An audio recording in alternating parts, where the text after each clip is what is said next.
Joan Crawford's death in 1977 did not bring peace or closure. Instead, it opened the door to one of Hollywood's darkest and most disturbing legacies.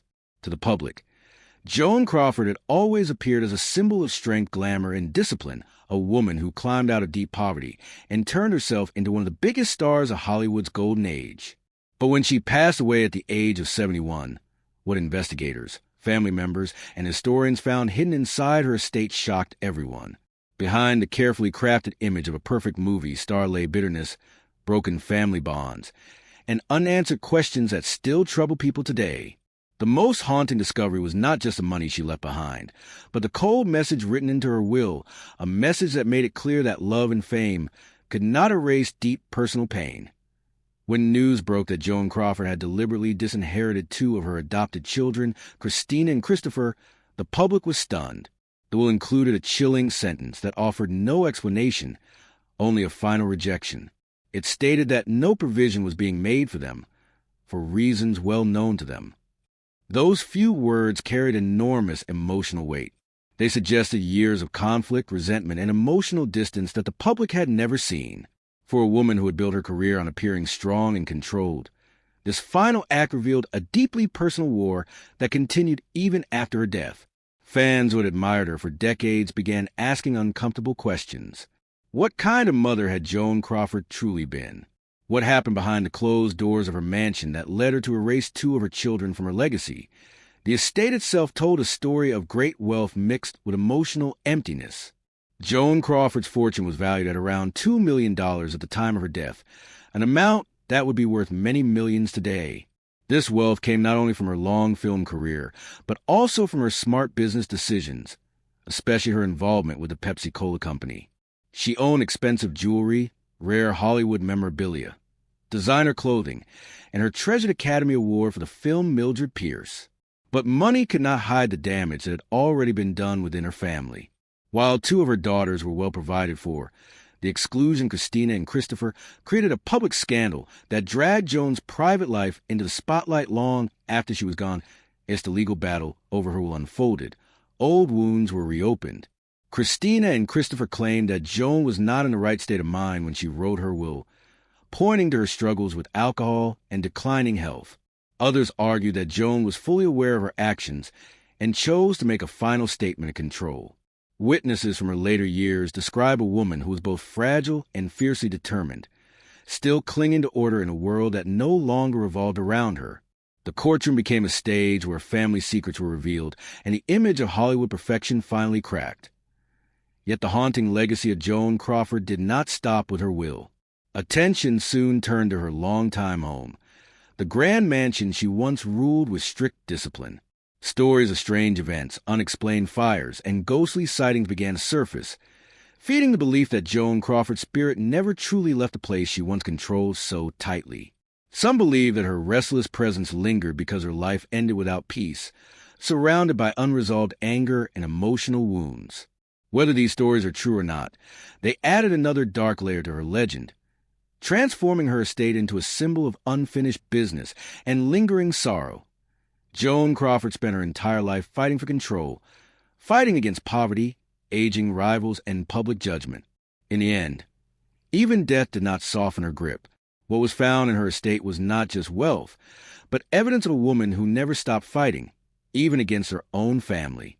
Her story forces us to look beyond fame and beauty and ask a painful question. When the lights fade and the applause ends, what truly remains? To understand why Joan Crawford's estate and final wishes caused so much pain, it is important to look back at where her story began. Joan Crawford was born Lucille Fay LeSueur on March 23, 1906, in San Antonio, Texas, into a life marked by hardship and uncertainty. Her father left the family when she was still a baby, leaving her mother to struggle alone with very little money. From a young age, Joan learned that nothing in life would be handed to her freely. Poverty was not an idea to her. It was her daily reality. By the time she was only 11 years old, she was already working as a laundress to help support her family. This early exposure to hardship shaped her personality deeply, teaching her discipline, endurance, and a fierce desire to escape the life she had been born into. One moment from her childhood left a lasting mark on her both physically and mentally. When Joan was around 12 years old, she injured her foot badly after trying to jump onto a moving vehicle and cutting herself on broken glass. The wound became infected, and doctors feared they might need to amputate her leg. After several painful surgeries, she recovered, but the experience left her with a lifelong fear of dirt, illness, and infection. This fear slowly grew into an intense obsession with cleanliness, something she later became famous and infamous for. Even in her early years, this need for control over her environment became a way for her to protect herself from fear and chaos. As a teenager, Joan dreamed of something bigger than survival. She wanted escape, success, and recognition. She briefly attended Stevens College in Missouri, but her desire to perform was stronger than any classroom education. She left school and moved to Chicago, where she joined a chorus line and performed under the name Billy Casson. Life as a dancer was tough, filled with long rehearsals, exhaustion, and uncertainty, but Joan thrived on hard work. She believed that discipline was the only path out of poverty. Eventually, her determination led her to New York City, where her life changed forever. In New York, Joan caught the attention of an MGM producer who saw potential in her ambition and presence. She was offered a small contract and invited to Hollywood. On Christmas Eve in 1924, she received a telegram that would alter her destiny. With very little money, she borrowed what she could and traveled west, determined to succeed no matter the cost. Her early days in Hollywood were humbling. She worked as an uncredited body double and appeared briefly in films without recognition. Yet Joan did not see this as failure. She treated every moment on set as training, learning how cameras worked, how actors moved, and how stars were made. MGM soon decided she needed a new name, something more glamorous and memorable. Through a magazine contest, Joan Crawford was chosen, a name that would soon become known around the world. With her new identity came new opportunities. Her early films were modest, but her presence stood out. She was not born into Hollywood privilege like some of her rivals. Instead, she represented ambition, effort, and the belief that anyone could rise through sheer determination. Audiences connected with her because she reflected their own struggles and hopes. By the late 1920s, Joan Crawford had become a symbol of the modern woman. Films like Our Dancing Daughters captured the spirit of the Roaring Twenties, and Joan's energetic performances made her a star. She danced until her feet bled, worked long hours without complaint, and demanded perfection from herself. This relentless drive earned her success, but also laid the foundation for a life ruled by control, discipline, and emotional distance. The same traits that lifted her out of poverty would later shape her relationships, her family life, and ultimately, the painful decisions revealed in her estate. As Joan Crawford's fame grew, so did the pressures that came with it. Hollywood in the late 1920s and early 1930s was a brutal place, especially for women. Stardom was fragile, and one mistake could end a career overnight. Joan understood this better than most. She had fought too hard to lose everything, and she refused to let success slip through her fingers. When silent films began to fade and talking pictures took over, many stars found themselves unable to adapt. Their voices did not match their images, or their acting styles felt outdated. Joan faced this turning point with fear, but also with determination. She took voice lessons, practiced tirelessly, and reshaped herself once again. When her first successful talking film arrived, it proved that she was not just surviving change, but mastering it. Throughout the 1930s, Joan became one of MGM's most valuable stars. She was known for playing women who clawed their way up from nothing, characters driven by ambition, desire, and strength. These roles reflected her own life and resonated deeply with audiences during the Great Depression. While millions of people struggled to survive, Joan Crawford represented hope. She showed that hard work and discipline could still lead to success, even in the darkest times. Her films made money when studios desperately needed hits, and her popularity kept MGM afloat during difficult years. Behind the scenes, however, Joan's life was far less glamorous. Hollywood was filled with rivalry, and Joan often found herself competing with actresses who had advantages she did not. Norma Shearer, married to MGM executive Irving Thalberg, frequently received the best scripts and roles. Joan resented this deeply, feeling that her own hard work was being overlooked. Her rivalry with Greta Garbo was different, but equally intense. Garbo was mysterious and distant, while Joan was hard-working and relatable. Each represented a different kind of stardom, and the studio often played them against each other. These rivalries fueled Joan's drive but also fed her insecurities, reinforcing her belief that she had to work harder than everyone else just to stay in place.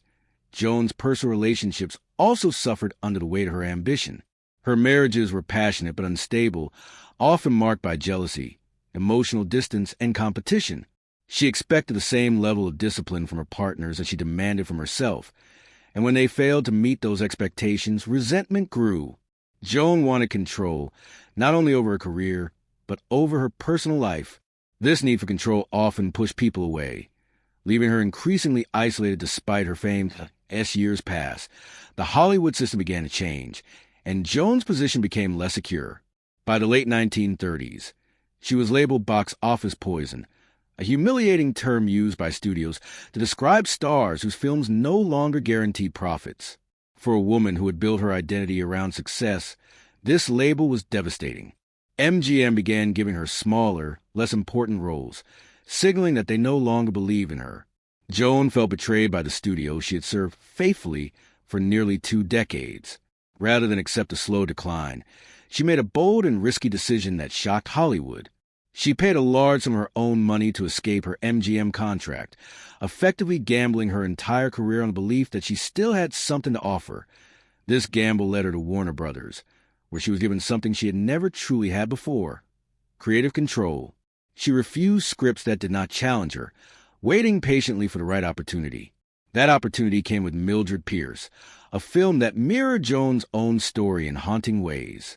The role of a hard-working woman fighting for respect and survival was deeply personal to her. She fought for the part, endured harsh treatment on set, and poured everything she had into the performance. When the film became a success and she won the Academy Award for Best Actress, it felt like a personal victory against every doubt, insult, and rejection she had faced. Yet success came at a cost. Joan's perfectionism, emotional intensity, and need for control continued to shape her life in ways that were both powerful and destructive. The same strength that saved her career also hardened her, making it difficult for her to find peace in her personal relationships.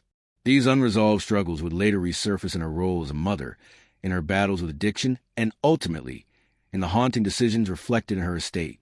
As Joan Crawford moved into the later stages of her career, her public image continued to evolve, but the emotional weight she carried only grew heavier.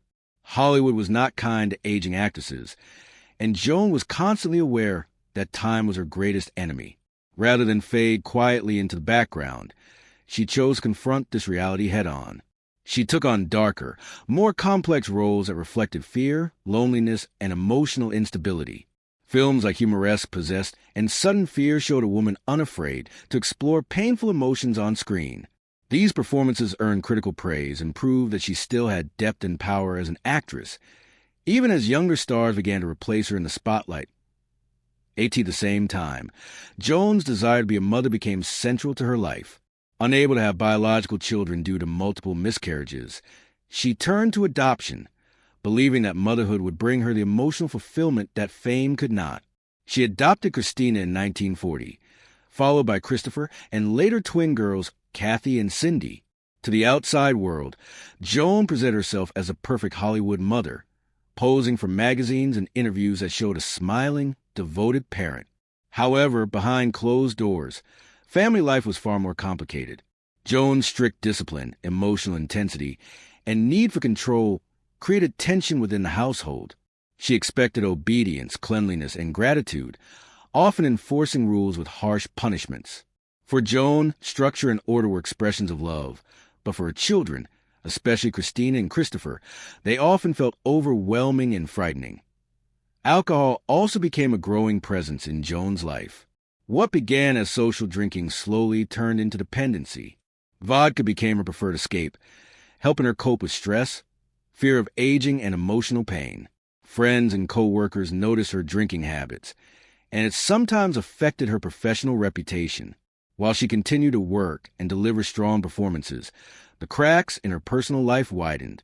Alcohol intensified her mood swings and reduced her patience, making conflict at home more frequent and severe. This period laid the groundwork for the deeply divided accounts of Joan Crawford as a mother. The public confrontation of these family tensions came after Joan's death, when Christina Crawford published Mommy Dearest. The book painted a horrifying picture of emotional and physical abuse, including violent outbursts, strict punishments, and relentless control. Stories of screaming fits, locked rooms, and fear-filled childhood moments shocked the world and permanently altered Joan's image. The famous phrase, "no wire hangers ever," became a symbol of cruelty and obsession, turning Joan into a cultural villain almost overnight. Yet the book was immediately controversial. Joan's other children, Kathy and Cindy, denied these claims, describing their mother as loving, supportive, and protective. Friends and colleagues were also divided, some defending Joan, others quietly admitting they were not surprised. This split in perception created a lasting mystery around Joan Crawford's true character. Was she a misunderstood woman shaped by trauma, poverty, and pressure, or was she genuinely abusive behind her polished public image? The truth may lie somewhere in between. Joan was a woman who survived by controlling her surroundings, and when that control slipped, her behavior became harsh and unpredictable. Her children became part of the world she tried desperately to manage, and in doing so, she may have caused lasting emotional damage without fully understanding. As Joan aged, her sense of isolation deepened. Many of her contemporaries passed away, and Hollywood moved on to new faces and stories. She remained fiercely proud, refusing to appear weak or dependent. Even when her health declined, she maintained a strict routine and guarded her privacy closely. This emotional distance extended to her relationship with Christina and Christopher, which deteriorated beyond repair. Years of conflict, resentment, and unresolved pain built a wall between them, one that would ultimately be reflected in her final. Will be why the time Joan Crawford's life neared its end, she was no longer just a legendary actress. She had become a deeply complex figure shaped by fear, ambition, love, and control. The decisions she made in her later years were not sudden or impulsive. They were the result of a lifetime spent fighting vulnerability. These emotional scars, carried quietly for decades, would soon surface in the most public and haunting way possible through the shocking revelations found within her estate. When Joan Crawford passed away on May 10, 1977, the world expected a final chapter filled with dignity and admiration for a Hollywood legend. Instead, her death opened the door to controversy, shock, and long-buried family conflict. At the center of it all was her estate, which quickly became a symbol of both her success and her emotional divisions. Joan's fortune was estimated at around $2 million at the time of her death, a significant sum that reflected not only her decades-long film career, but also her sharp business instincts. She had invested wisely, most notably through her involvement with the Pepsi-Cola Company, where she served as a board member and spokesperson after marrying its CEO, Alfred Steele. This role gave her financial security and influence long after her film career slowed down. The items found within her estate painted a picture of a woman who valued both legacy and control. Among her possessions were luxurious pieces of jewelry, designer clothing, valuable furs, and personal letters written in her precise, formal style. Perhaps the most symbolic item was her Academy Award from Mildred Pierce, the role that had resurrected her career and proved her worth to Hollywood. This Oscar was not just a trophy. It represented survival, resilience, and validation after years of being underestimated. Later, when the award was sold at auction, it fetched hundreds of thousands of dollars, showing how powerful Joan Crawford's name remained even after her death. Yet none of these valuable items captured public attention as much as the contents of her will. Signed just months before she died, the document revealed a decision that stunned fans and shocked Hollywood insiders. Joan had chosen to completely exclude two of her adopted children, Christina and Christopher, from inheriting any part of her estate.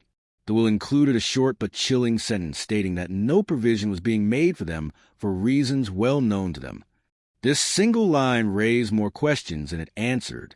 It suggested a final act of judgment, a deliberate choice to send a message rather than seek reconciliation. The reaction was immediate and intense.